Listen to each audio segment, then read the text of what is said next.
आणि त्यात आपण सुरुवातीला जे बोललात की तुम्ही, आता हे तुमचे शब्द आहेत म्हणून मी वापरतो, म्हातारपण स्वीकारायला तयार नाही. आजही तुम्ही प्रेरणा देतात आम्हाला.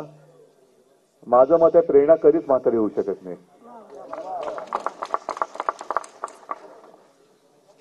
मी येताना एक सरकारी ताफा गेला, त्याच्यात जयंतराव तुमचे पूर्वाश्रमीचे नेते होते.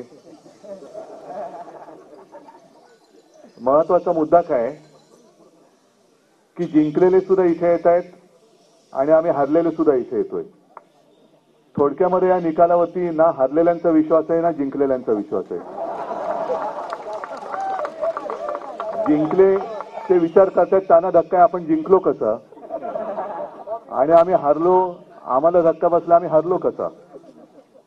याचं कारण स्पष्ट आहे की जे आता आमच्याकडनं आपण वधून घेतलं की सत्यमेव जयते, आता सत्तामेव जयते सुरू झालेलं आहे आणि त्याच्या विरोधात आपण उभे राहिलेलो आहोत.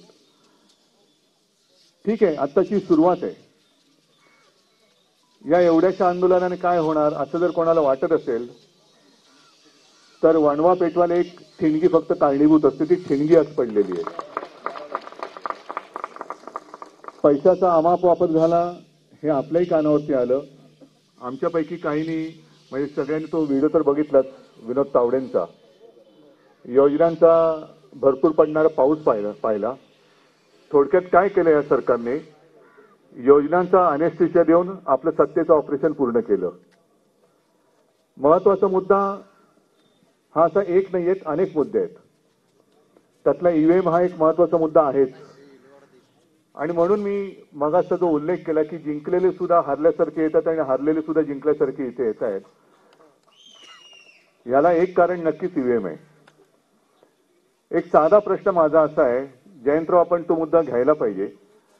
आपण आरटीआयच्या माध्यमातून इतर कोणतीही माहिती मागवू शकतो, पण बाबा आज आपला जो तुम्ही आठवण करून दिली, अगदी सुरुवातीला 1-2 वेळा मी तसं मतदान केलं बॅलेट पेपरवरती. लोकशाहीमध्ये माझं मत कुठे जाते हे मला शेवटपर्यंत कळण्याचा अधिकार तुम्ही आज माझा काढून घेतलाय.